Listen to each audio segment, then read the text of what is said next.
How to sort markets by 24 change. So first thing guys, we go to Binance app, and as you can see now we are at the home page.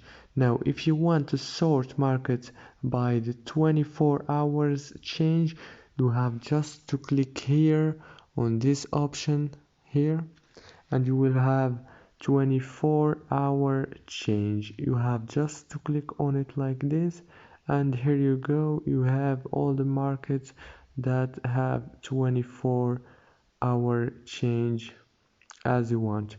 Now if this video was helpful for you, please don't forget to like and subscribe, and see you in the next video.